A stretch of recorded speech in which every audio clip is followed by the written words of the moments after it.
বন্ধুরা, আমাদের north event চ্যানেলের এই ভিডিওতে আপনাদেরকে দর্শন করাবো দক্ষিণ ভারতের একটি রহস্যময় মুরুগান মন্দিরে। এই মন্দিরটি সবুজ অরণ্যে ঘেরা পাহাড়ের শৈলচূড়ায় একটি জনমানবহীন এলাকায় অবস্থিত। বহু প্রাচীন এই মন্দিরটিতে পৌঁছানোই একটি অ্যাডভেঞ্চারের থেকে কম কিছু নয়। বন্ধুরা, দক্ষিণ ভারতের কাছে ইষ্টদেবতার নাম হলো মুরুগান, যাকে আমরা কার্তিক ঠাকুর বলি। এই কার্তিক ঠাকুরকে দক্ষিণের লোকেরা দ্য গড অফ ওয়ার বলে মনে করে, অর্থাৎ যুদ্ধের দেবতা। তিনি সকল দেবতার সেনাপতি। ভগবান শিব ও মাতা পার্বতীর পুত্র হল কার্তিক। কার্তিক বা মুরুগানকে আবার অনেকে স্কন্দ বলে থাকেন, আর স্কন্দ পুরাণ কার্তিকের উপর লেখা একটি গ্রন্থ।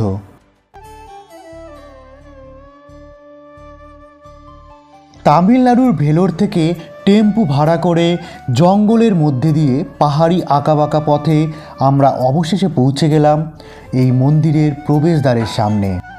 এই মন্দিরটির নাম হলো পালামতি মন্দির। এটি দক্ষিণ ভারতের বিখ্যাত ও রহস্যময় মুরুগান টেম্পলগুলির মধ্যে একটি। মন্দিরের প্রবেশদ্বারে দুইজন মহিলা পাহাড়ি সুগন্ধি ফুলের মালা সাজিয়ে বসে আছেন।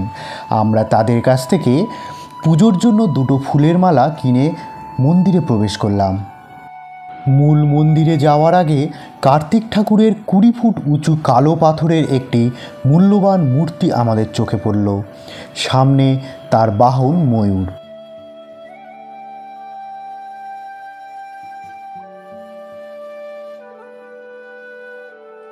চারিপাশে সবুজে মোড়া অরণ্য, পাহাড়ের নির্মল বিশুদ্ধ বাতাস, গাছের ডালে বিভিন্ন পাখির ডাক এবং পাহাড়ি ফুলের সুগন্ধ।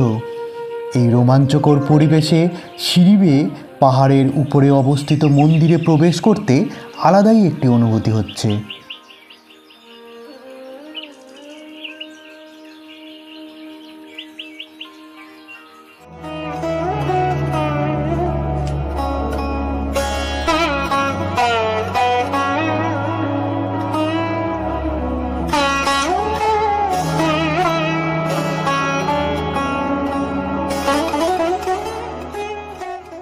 প্রথম সদর দরজা পেরিয়ে এবার প্রবেশ করব মন্দিরের মূল গর্ভগৃহে।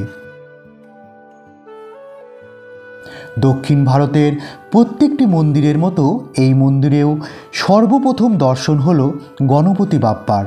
কারণ মান্যতা আছে সর্বপ্রথম গণেশ পূজা বা গণেশ দর্শন করতে হয়, তারপরেই আপনি অন্য দেবতাকে পূজা বা দর্শন করবেন। তাই মন্দিরের গর্ভগৃহে প্রবেশ করার আগেই গণেশের বিগ্রহ রাখা হয়।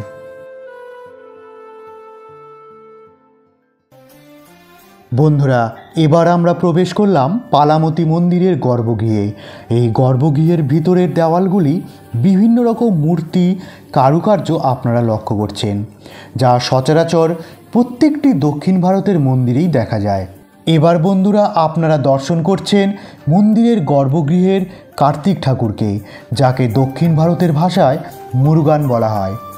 এই বিগ্রহটি বহু প্রাচীন এবং মূল্যবান পাথরের তৈরি। এটি কত বছরের প্রাচীন মূর্তি তার কোনো সঠিক তথ্য দিতে পারলেন না মন্দিরের পুরোহিতরা। তাদের কথায় বহু পুরুষ ধরে তারা এই বিগ্রহকে পূজা করে আসছেন। ঠাকুর মশাই পূজা সম্পন্ন করে প্রসাদ বিতরণ করছেন। আমরা সঠিক সময়ে এসেছি বলে আমাদের সৌভাগ্য হলো এই মন্দিরের প্রসাদ গ্রহণ করার।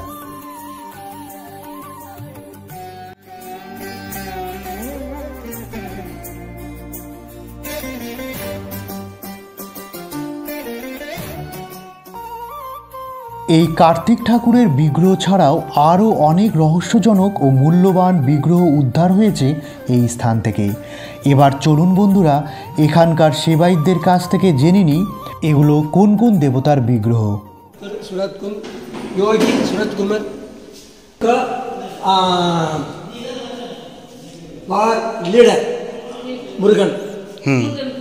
कार्तिक ठाकुर का कार्तिक लीडर। अच्छा अच्छा। और fighting is four Gayatri Devi है। अच्छा अच्छा, गायत्री देवी। ஊருக்கு இது வந்து அருணகிரிநாதர். அருணகிரிநாத். ஆமாம், இவர் வந்து நம்ம சங்கர் பகவான்கா நால்வர், அதாவது திருஞான சம்பந்தர், அப்பர், சுந்தரர், மாணிக்க வாசகர், பாம்பன் சுவாமி.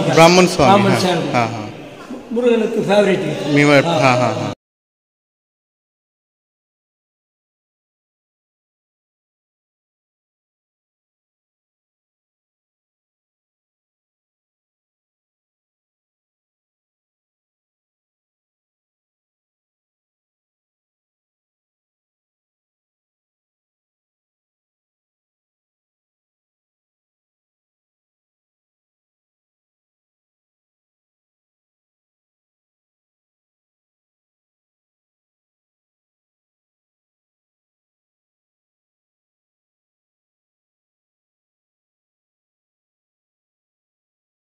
ঠাকুরের বাহন এই ময়ূরটি কিন্তু কোনো মূর্তি নয়, এটি একটি জ্যান্ত প্রাপ্তবয়স্ক ময়ূর।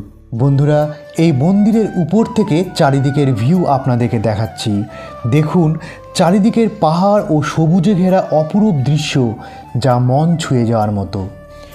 জঙ্গলের মাঝখান দিয়ে পাহাড়ের গা বেয়ে যে আঁকাবাঁকা পথটি আপনারা দেখতে পাচ্ছেন, এই পথ দিয়েই আমরা এই মন্দিরে এসেছি। বন্ধুরা, আমাদের নর্থ ইভেন্ট চ্যানেল থেকে আজকে আমরা এসেছি সাউথ ইন্ডিয়ার একটি বিখ্যাত একটি কার্তিক মন্দিরে। এটি ভেলোর থেকে একদমই কাছে অবস্থিত। ভেলোর থেকে আপনারা 8 থেকে 9 কিলোমিটার কি 10 কিলোমিটার উপরে, বেশ পাহাড়ের উপরে এই মন্দিরটা আছে। এই মন্দিরটা যে আছে একদম পাহাড়ের টপে অবস্থিত, আর খুব সুন্দর এখানকার পরিবেশ, এখানকার সিনারি দেখুন, আপনাদের মনটাও ভালো হয়ে যাবে। আর ভেলোরে এত সুন্দর জায়গা হয়তো আপনারা জানেন না বা দেখেননি।